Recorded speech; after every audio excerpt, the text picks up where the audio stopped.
and welcome back to Not a Sex Therapist. This is episode 6, I think. I know episode 5 hasn't come out yet.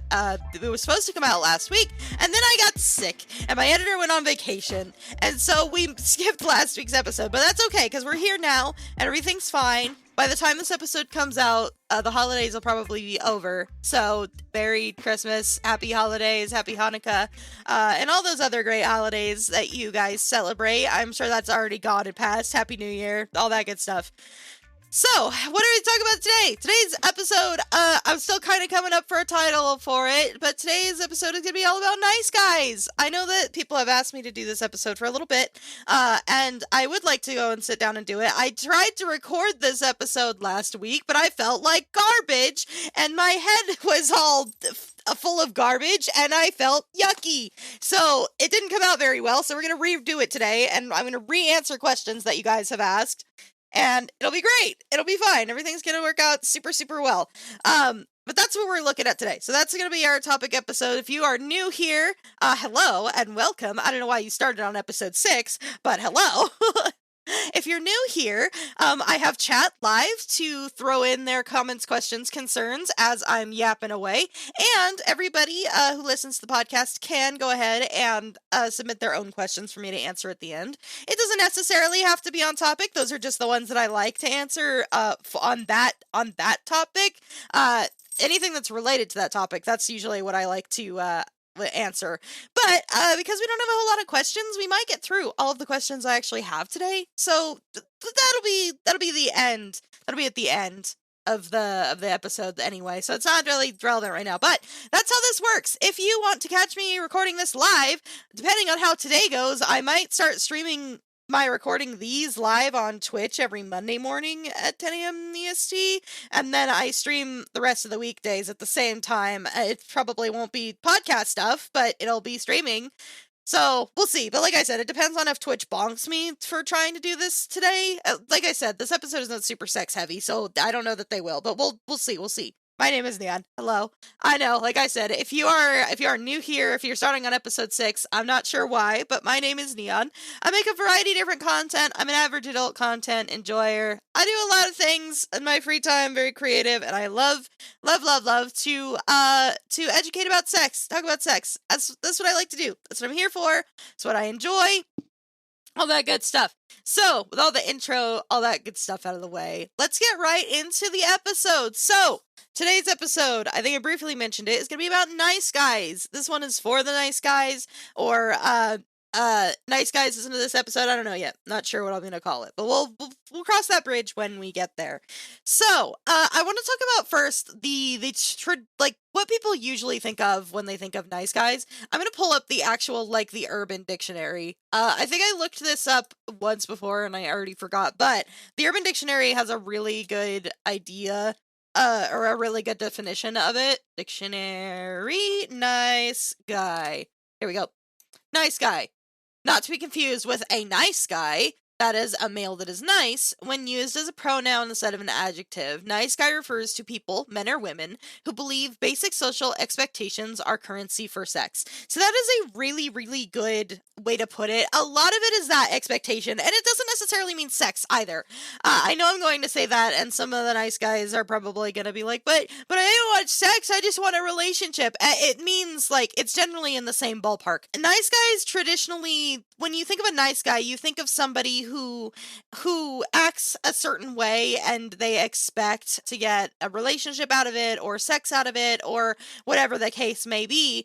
Either way, that's traditional nice guy behavior. It starts to I've seen it get a little bit more extreme sometimes, where it starts turning into like creepy behavior, but we'll go into that more as we get further into the podcast episode. So often what I see, and I see this in somebody who has grown up and been exposed to nice guys, because they're not super, super uncommon. There's a lot of nice guys out there, okay? But the nice guy mentality is not necessarily a healthy one. So we'll talk more about what exactly, like, how nice guys operate and why nice guys are considered nice guys and all that good stuff. And the biggest thing that you often hear is, I do all these things, like, I'm so nice to you. I make your life easier. Or another one that you hear a lot with nice guys is, I could make you happier than the guy you're currently with.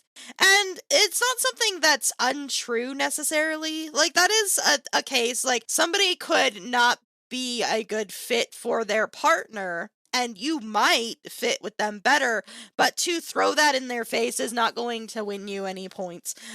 Nobody wants to hear that the choices that they're making are bad decisions, whether it's true or not. Nobody wants to hear it, and it's honestly one of the best ways to, like, make them upset with you, especially if, when you tell somebody they're in a bad situation, your first response is to say, but I could treat you better, because then it just turns into a statement about you. It's not about their well-being or how they're doing. It's, well, you're in a bad situation and I could make it better if only you would look at me in my way.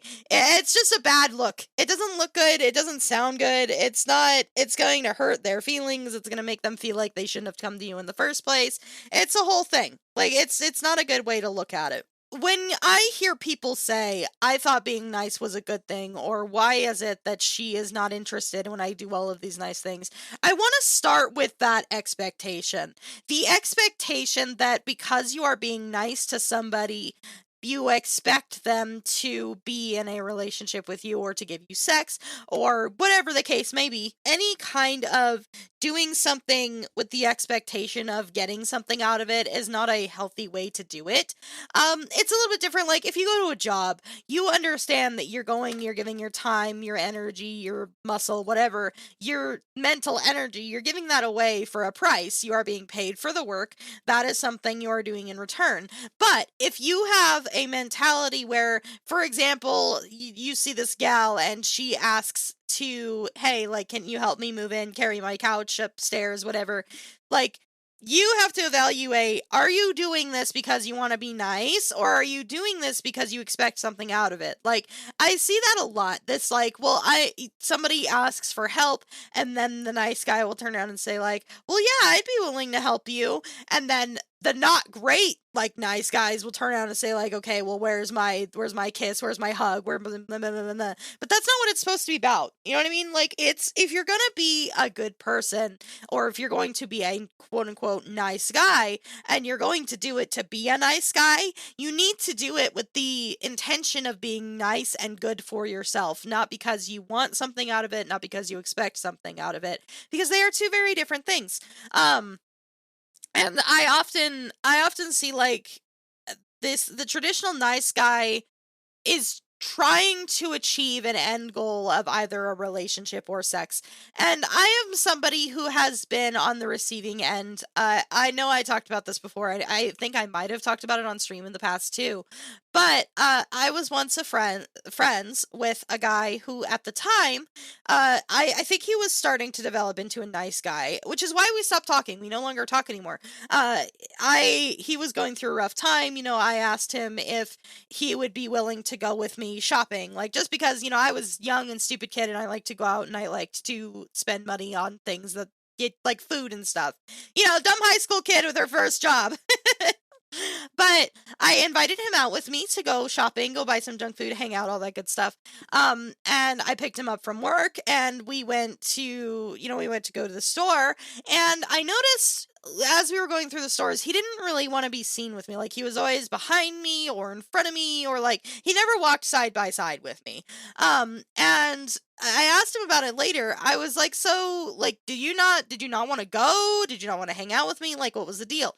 And he told me that he didn't want to assume that people, or he didn't want people to assume that we were together. And I was like, well, I mean, we're not. I was just hanging out with you. We're just friends. And, I don't see why that's such an issue. And he's like, well, I don't want someone to assume we're together and then, lose my shot with other women. And I was like, You're gonna find your partner in a grocery store? Question mark. I was very upset. And something else I want to throw into this too was this was kind of like the cherry on top of the cake. This person was somebody who had also told me that they never hung out at my house very often and they never really hung around me very often because I was not the traditional sense of American beauty standards. And so his father didn't want him hanging around me because he didn't want us to potentially get into a relationship because he was too good for me. Basically was what it boiled down to. He didn't want anybody to think that we were together because I wasn't considered pretty at the time. And so that was something that was it was really harmful for me at the time. It was really hard to it was really hard to get over it and not internalize it and stuff like that. And the reason I tell this story is because I think it's a mentality that nice guys have that they don't realize that they have. They are hoping they find the one in a place where it doesn't make a whole lot of sense. They are looking for the one at a super young age where that's not going to be beneficial in any way, shape, or form. They are often too something else I see a lot in nice guys. A nice guy behavior is as soon as somebody turns them down, and we'll go more into like how to not be a nice guy and everything like that. This is just like we're still covering like what I consider a nice guy. Something else that I see a lot in nice guys is if you reject them, it turns into, well, you're a bitch and you're a fatty and you weren't pretty and I could do better than you anyway. It becomes a personal attack. It goes from being not being satisfied to an all-out attack. Your disappointment is immeasurable, and so you choose to ruin someone else's day. I see that a lot. But these are traditional traits that you see with a nice guy. A nice guy will often treat themselves like it's because nice guys often suffer from a sense of low self-esteem. This is why, and I'm not saying this in a like going to the gym is bad because it's not. But I think a lot of nice guys often go to the gym with this mentality of, I don't want to look like that, or I don't want to be a loser. That's why they go to the gym. They don't go to the gym because they want to be healthy. They go to the gym because they want to not be fat, or not be a loser, or not be a nerd, or whatever the case may be. If you are going to the gym and your mentality is, I don't want to be like that, and you are not giving your body grace, then there's going to be some issues there. It comes usually from a low sense of self-esteem. I often find that the people who like work out the absolute hardest are the ones who have the lowest self-esteem. When somebody is a nice guy, they often have this idea that getting into a relationship is going to solve all of their problems. It's going to make them feel better about themselves. It's going to make them feel worth something. It's going to make them feel like they're important to someone. And that can lead into toxic relationships as well. Excuse me, if you go into a relationship with the expectation, and I say this as somebody who went through it, somebody who felt like a relationship is what was required to make me feel like I was important and special. It's a very toxic mindset to have. You start putting your partner on this pedestal, and when these expectations that you have are not met, then you start taking it out on them and you're disappointed that that's not how it went down. Nice guys, I feel, have this expectation that when they get into a relationship, it's going to fix all of their problems. They're going to feel a lot better about themselves, etc., etc.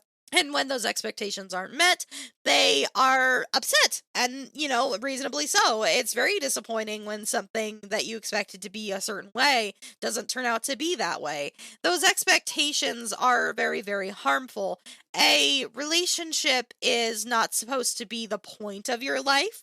The relationship is supposed to be an accent to your life. So what I'm getting at is a lot of nice guys, because they have that very low or uncertain sense of self-worth, they often end up with this kind of like, they end up with this complex of like being in a relationship is going to save me and give me worth. And that's not how it is going to be.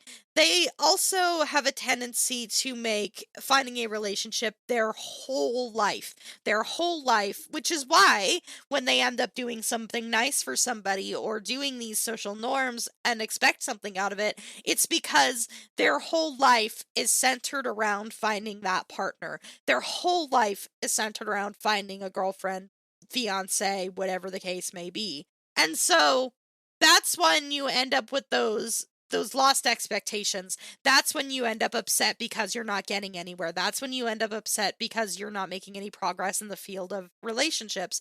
If you are constantly going through life and you are only looking at life through these rose-colored glasses, this lens that tells you I'm going to find my partner at any given moment and I need to keep my eyes open for it, that starts opening the door to that expectation. And then when you start doing nice things, you start thinking, okay, this is an avenue for that relationship. This is an avenue for that thing that's going to fix my problems and make me feel better. This is an avenue for my life's end goal, which is to get married. So it develops into, like I said, the expectation is no longer met. It's no longer, and then something else that happens is when you do get into those relationships begin to fall apart because you start putting this other person on a pedestal. You start thinking, like, this is how you should behave. This is how our relationship should be. It also comes from an idealized idea of a relationship. And everybody is subject to an idealized sense of a relationship, especially at a young age. When you are growing up and you are taught, like, oh, we have to have sex at this age, or, save your body until you get married, or the prince is going to come in and rescue the princess from the castle. Those are all very romanticized ideas of a relationship. A real relationship is messy and it's hard and it takes a lot of work and time, and nobody is ever going to be agreeable, and you guys aren't going to love being around each other all the time, 100% of the time. That is something that I think a lot of people misunderstand. For example, my girlfriend and I, we don't fight very often. But when we do, it is very hard because we don't fight very often. And when it comes to that point, I start to really struggle with feeling stable in the relationship because 99% of the time, otherwise, we don't fight. So when we do get into a fight, it's a little bit harder for me. But I digress. When you come back to a nice guy in a relationship who is coming to terms with this idea that their partner is not the person they put on the pedestal, then it starts turning into, remember how I talked about earlier how it turns into an attack? It starts turning into an attack just like that. Like, well, you don't love me enough, or well, you're not trying hard enough, or well, you're not doing this, or you're not doing that. It becomes a you situation. And it is something that I see in a lot of people who feel that they're not being treated the way that they want to be treated. But and it's a really, like, I say this and I don't think I'm exactly talking about it in the right way, because I'm not saying that you need to roll over and accept something if somebody bothers you. What I'm saying is you need to not have an idealized version of the person that you want to be with, and constantly, like, sniffing out your next relationship is going to lead to those unhealthy expectations. There are still people at the end of the day, whether your partner is your partner or not, those are still expectations that you need to have a reasonable understanding for. The bare minimum is respect. The bare minimum is trying to give back as much as your partner gives to you. The bare minimum is respect and understanding that your partner is a person themselves with flaws just like you. But I digress. So all of this to say, nice guy mentality comes with the idea that a relationship is A, not only going to fall into your lap, but B, it's going to fix all your problems, and C, it's going to pop up at any given time. A nice guy mentality is somebody who is constantly perusing their environment for their next partner, and that is not healthy. It's not healthy even if you go about it in a not creepy way. It's just not a healthy way to go through life. Your relationship is meant to accentuate your life, not be the main course. And your goal, of course, like one of my long-term goals is to have a spouse and a house. But I need to focus on myself in the meantime in order to make those those goals, the goals with other people, a reality. You cannot be in a relationship with another person until you learn to work on yourself. So, something I want, like, the people who identify as nice guys to keep in mind is, are you going through life thinking that that is your entire purpose? Your whole purpose in life right now is to find a partner. Why? Why is that why you want to? Why is that what your number one goal is? What is something else that you enjoy doing that you could try to talk about or try to engage in, or something you could try to work towards? Think of another goal that isn't as reliant on chance, I guess, is a better way to put it. It's really hard because I know it's never good to have to reflect and have to look inward and say, like, well, maybe this is unhealthy. And again, I'm just somebody on the internet. You're listening to my podcast right now, and I can only speak from what I know and what I experience and what I feel and think. And I have learned in growing older that a relationship is not as big of a deal as it feels. And a lot of that too is the way that we are raised to believe that a relationship is going to fix all of our problems. It's very romanticized. It's very like the expectation is to have a nuclear family and have kids. And it's not a very good mindset, especially if you are not stable enough in your own self worth to offer anything in the relationship. You don't want your relationship to be plagued by wondering if they're going to leave you or if you're not good enough for them. If you do not have a stable enough sense of self, a relationship is bound to fall apart. And like I said, I'm just somebody on the internet. I don't have a whole lot of like knowledge. I don't have a whole lot of I don't know. I'm not licensed in any way. These are just things that I see personally in my existence going around growing up. So, let's talk about the nice guy pipeline and how it manifests. I know I talked a little bit about that guy I was talking to in high school. He is, at the time, I don't know if he is anymore, but at the time he was on that nice guy pipeline. He was definitely heading that direction. It comes from the concept that you're going to find a relationship super early in life, and that relationship is going to be your whole life. It comes from going through life perusing and waiting for those opportunities to appear, right? And there's nothing wrong with dating. You should date. You should be willing to go and take chances with people, but that doesn't need to be your main focus. If that is your main focus, I think that's when you start heading into the nice guy pipeline. That's when you start heading into those expectations that aren't going to be met, and then you're disappointed, and then it turns into, well, I'm such a nice guy. Why am I not getting the girl? First, you establish this expectation that a relationship is going to come to you whenever, wherever, it's just going to be sprung on you. And then when you get into that expectation, then you start turning into the starting of a nice guy. You start isolating other people and closing off potential relationships with just friends, because you're worried about how you're going to be perceived by other people. When you are super worried about how you get perceived by other people, then you start running into more problems. Remember how I talked about nice guys? And I don't say all nice guys, because like I know the traditional idea of a nice guy is like a neckbeard, right? Like somebody who is not taking care of themselves, someone who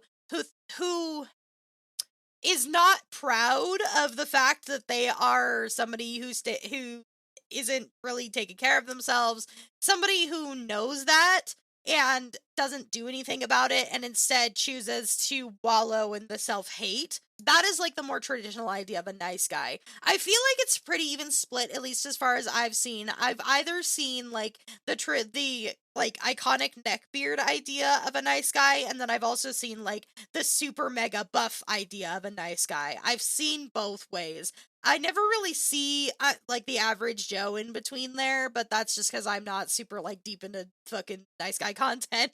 Both of these guys will often start to care too much about how other people perceive them.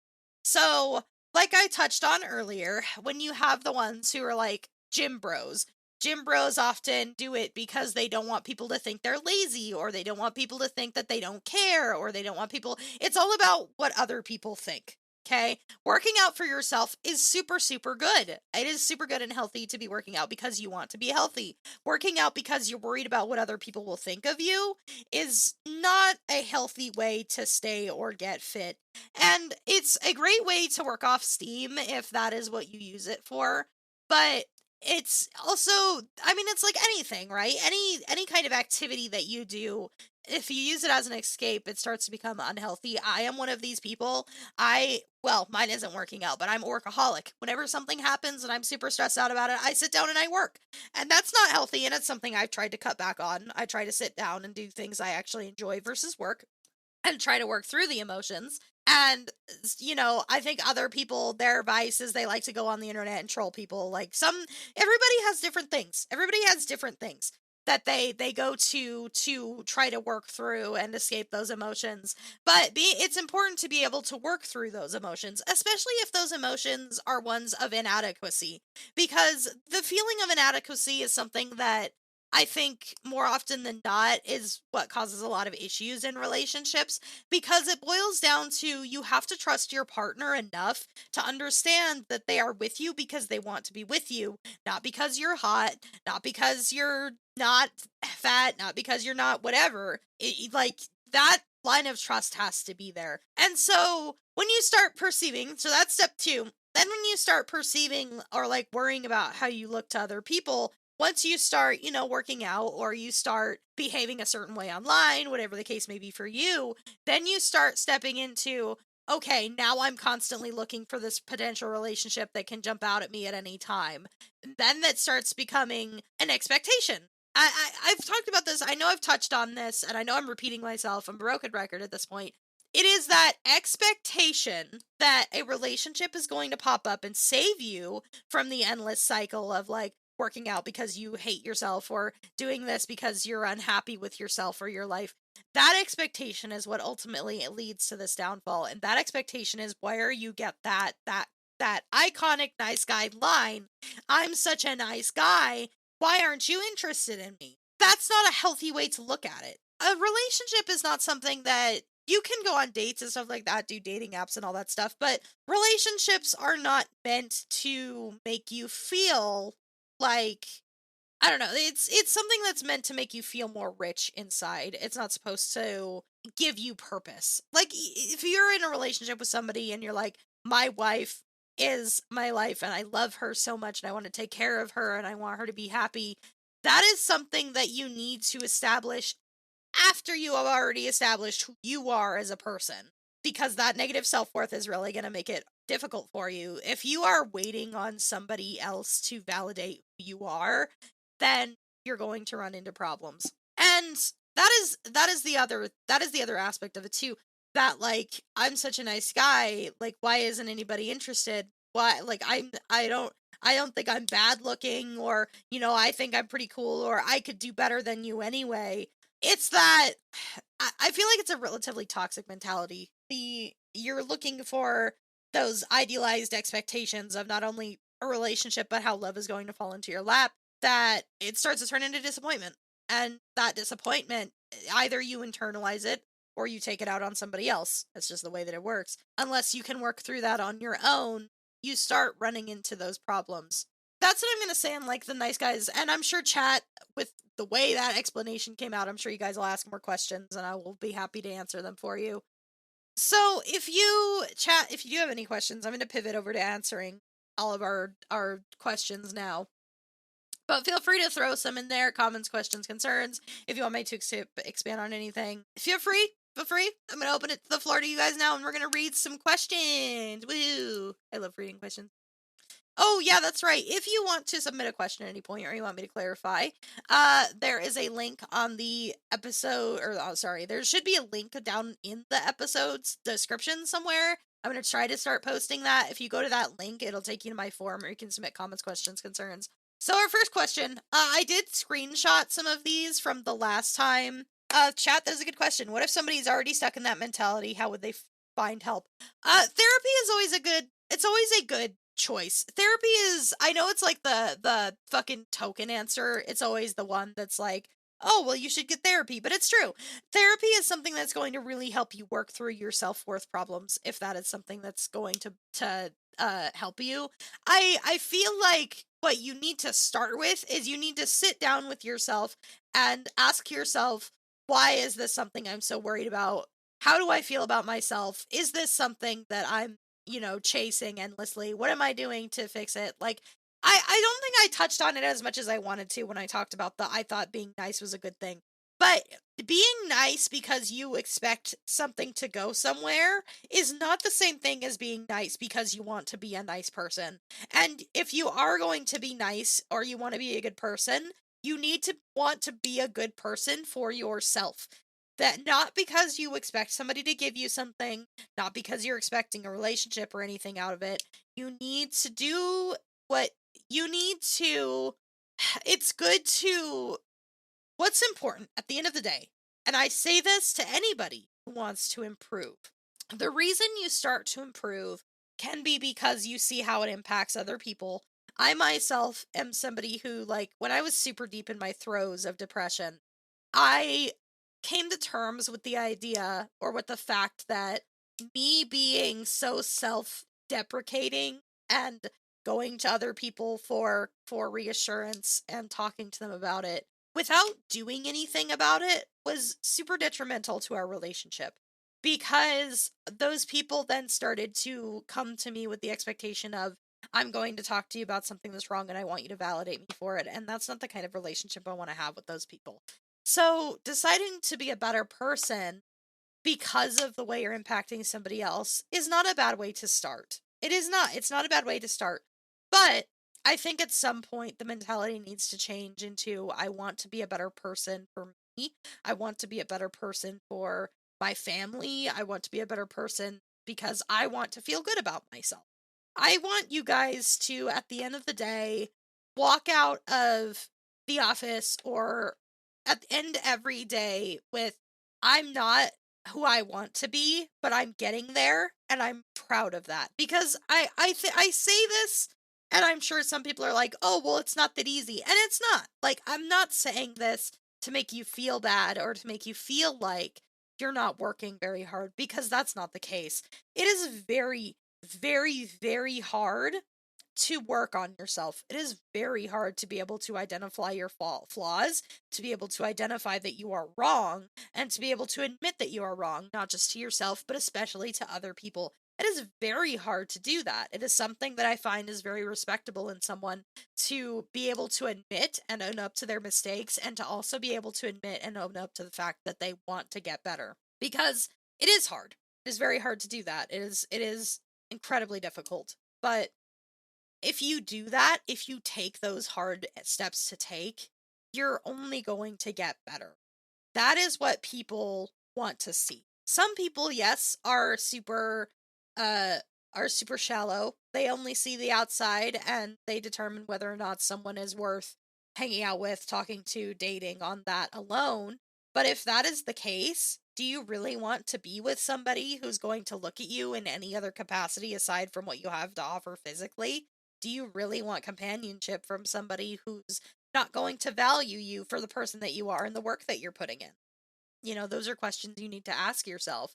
So, sitting down and having that conversation with yourself, evaluating how you feel and whether or not you're giving yourself worth, or if if something else, something like this idealized version of a relationship is going to give you your self-worth, make sure that you are ending out the day being somebody that you are proud of. And it doesn't necessarily, I don't mean like you're perfect. I mean you're working on being the best person that you can be.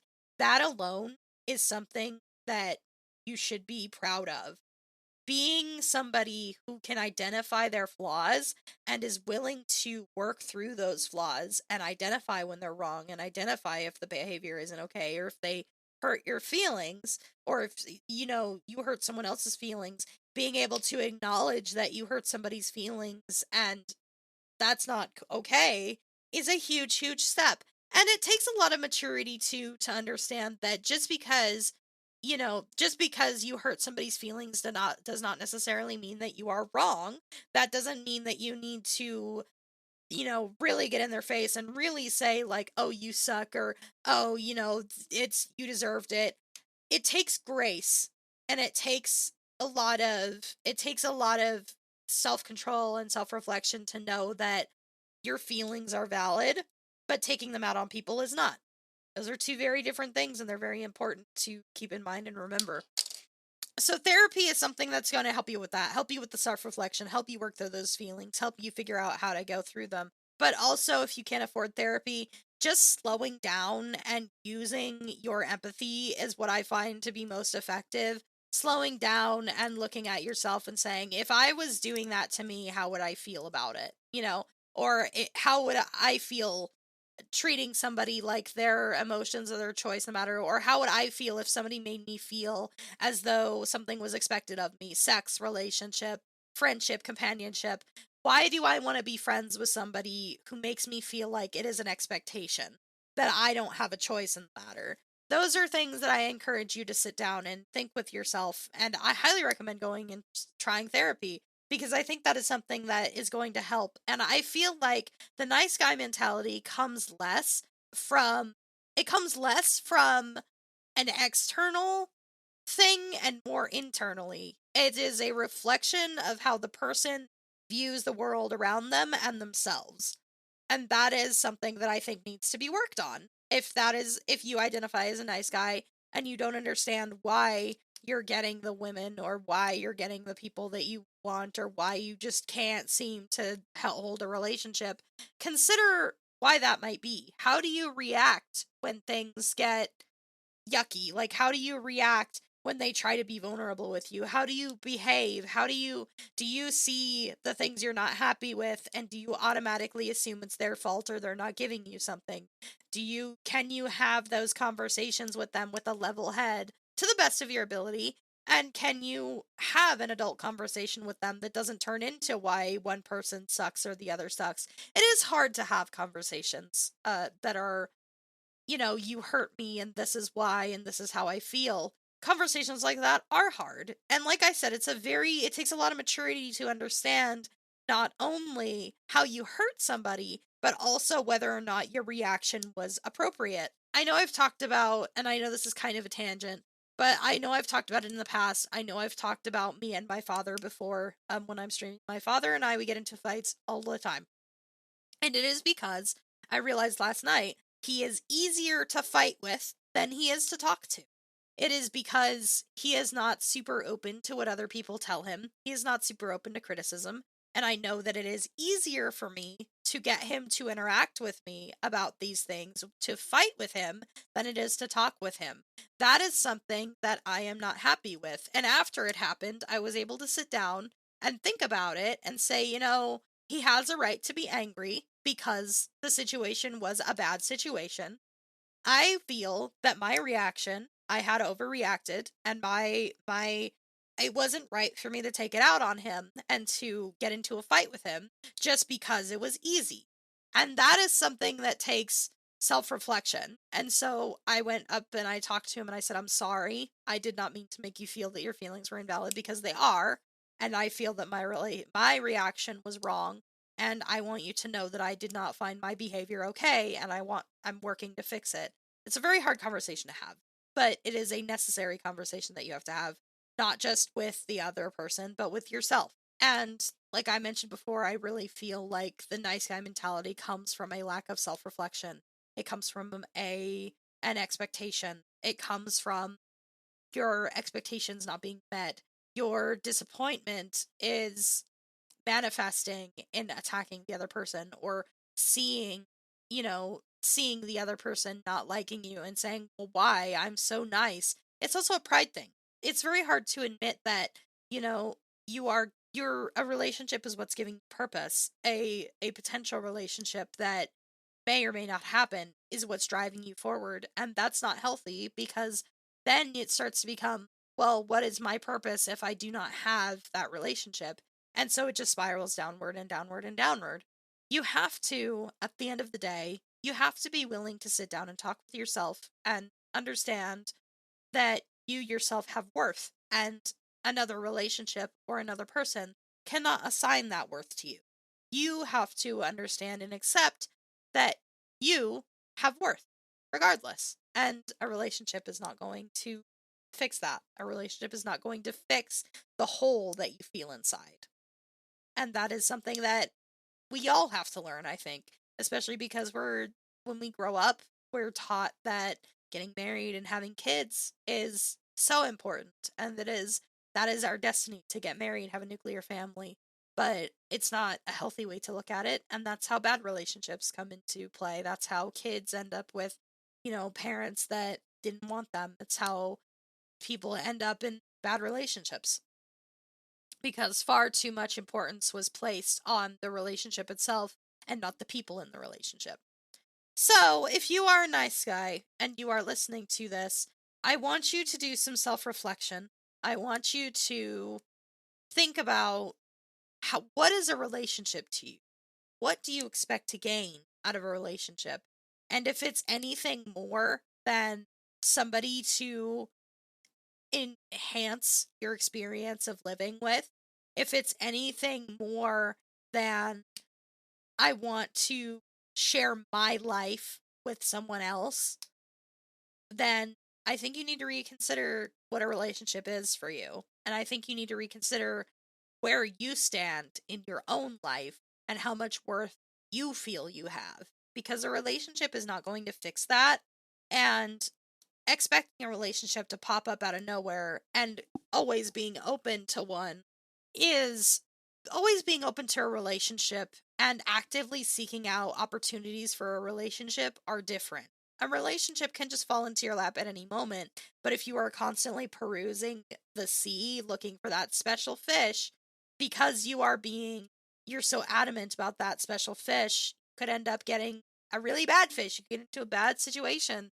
You could really push yourself into a bad straight because you're so focused on I need a relationship. I need somebody to make me feel good about myself. I need somebody to make me to give my life purpose because that's not healthy. It's like having friends. They don't just happen because you want. Exactly. That is a good way to compare it if it's something that helps you. Thank you, chat. A better way to compare it if it's something that'll help you more better grasp what I'm trying to say is it's just like your friends. Your friends are not something that's supposed to give you worth. It's it's an enhancement on your life. You like hanging out with your friends. You enjoy their company. You like it's all about here making sure that you are not treating a relationship as something that's going to save you or validate you because it's not. Let's go ahead and see. So, not sure if this is in your wheelhouse, but how can you break down nice guy thoughts, for lack of a better term? I sometimes scare myself with how much my intrusive thoughts line up with the general nice guy logic, and I worry that it's reinforced because it kind of worked for me and my partner. Okay, this is a good question because, and it is kind of outside my wheelhouse, but I'm going to do my absolute best.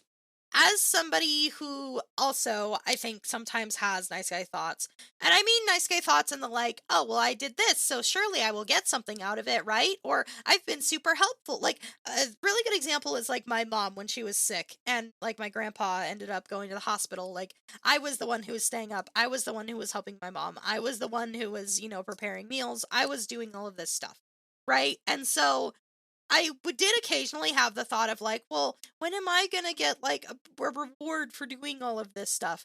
And when you have that mentality, I think it's important to identify, like, first of all, to identify that that's what's going to happen. Identify that like I'm expecting something out of this and I shouldn't be mentality. Like, and try to reflect on why you're doing it instead. Are you doing it with the expectation something's coming out of it? Do you want to do this thing because you think it'd be helpful? Do you want to do this thing because you want to help out and show your family that you love and care? Or are you doing this thing because you're expecting something out of it? Again, it comes back to that like, do you expect this thing that you're doing to make you feel a certain way? Are you doing it because you're expecting to feel good about yourself or to feel validated because you're such a good person and you're taking care of someone else? Those are things to consider. Those are things I think you need to sit down and talk with yourself about and decide whether or not you like, is that something that you want to think about? Is that the way you want to think? That's how I think you move past it, is by catching yourself and realizing and thinking about, like, is that the way I want to feel about this situation?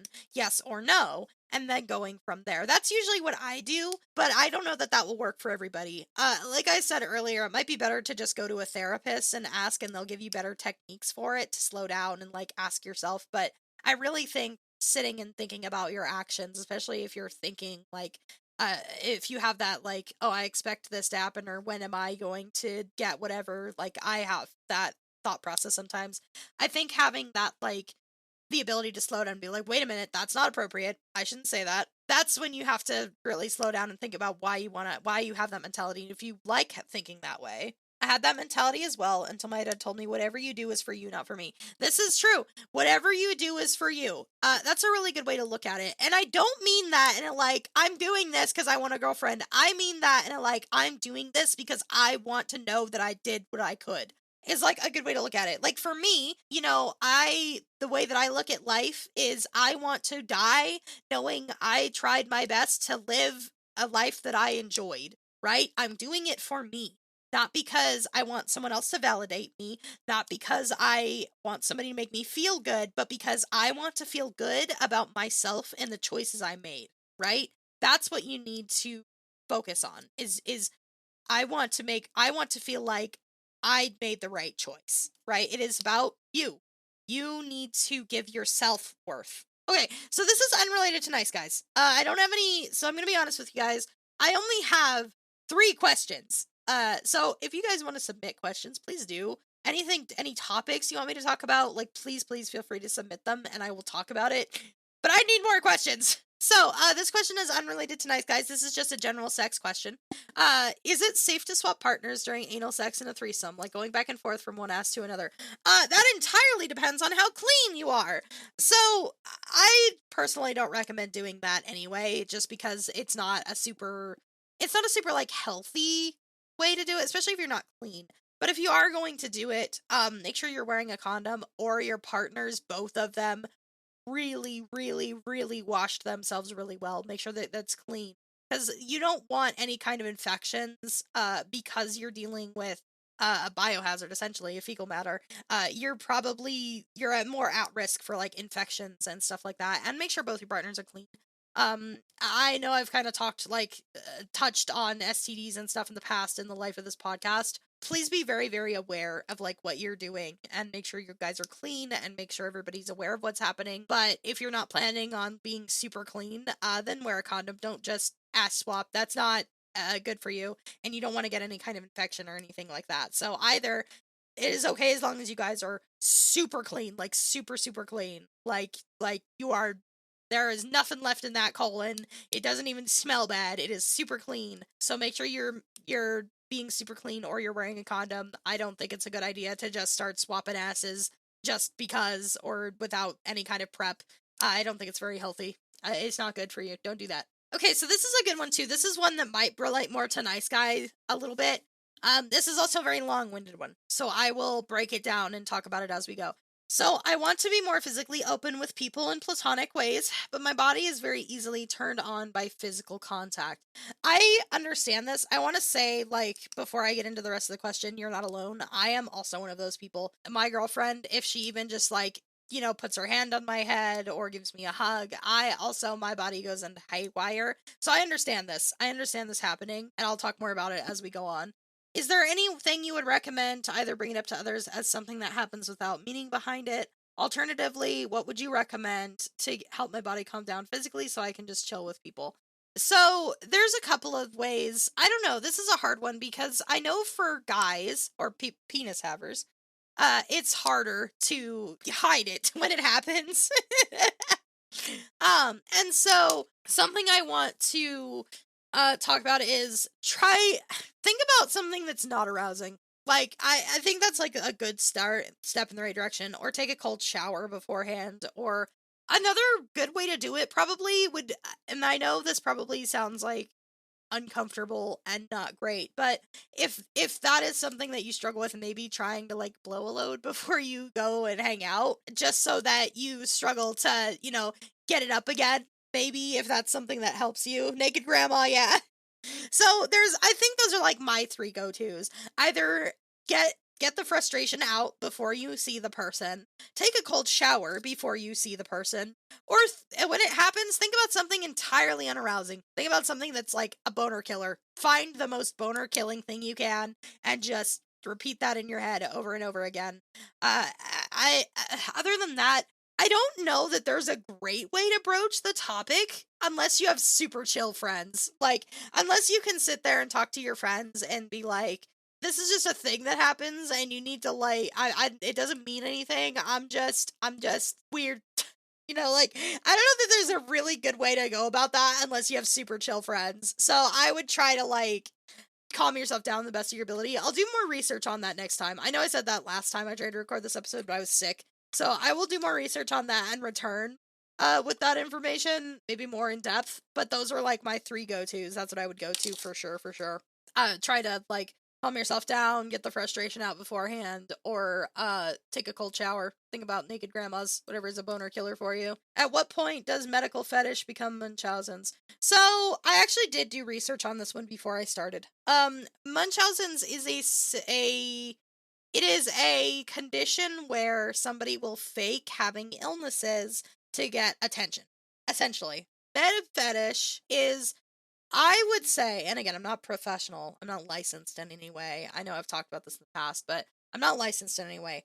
So, I think that the line is drawn when you start walking out of the bedroom, when you start taking, like, your medical fetish into real hospitals, when you start taking it into real doctors, because that is when you are actively like holding up someone else's day because you want the attention or because you get off on it.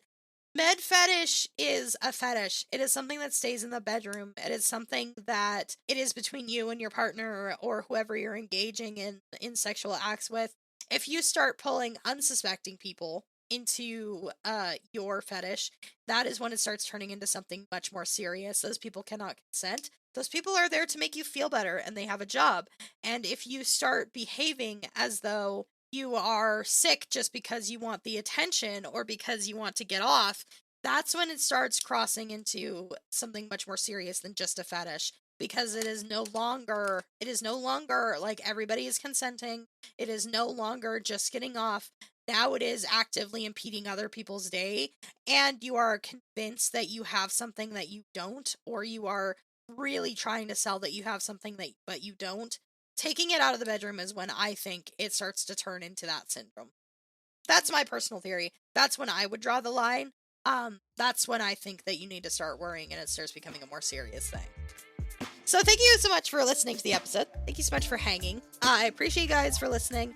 If you want me to cover any topics more in depth, if you feel like I was wrong about anything, if you have any questions about this episode in particular, you want me to clarify some more in the next episode, I don't know what next episode's topic's going to be. Maybe that'll be BDSM on a budget. Maybe we'll do BDSM on a budget next week. So we'll do that.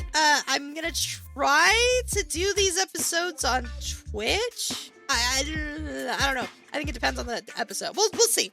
You guys just let me know if you preferred it on Fansly or Twitch, and I will work around that. I'll post whatever. I'll post all that later. You guys won't know, but I'll post it later. So if you want to catch me live recording these episodes, either on Fansly or on Twitch, then I'm recording them live usually every Monday morning at 10 a.m. EST. That didn't happen this week. It's been a fucking mess of a week. Past 2 weeks, but that's okay. I stream on Twitch every other weekday, same time, 10 a.m. EST.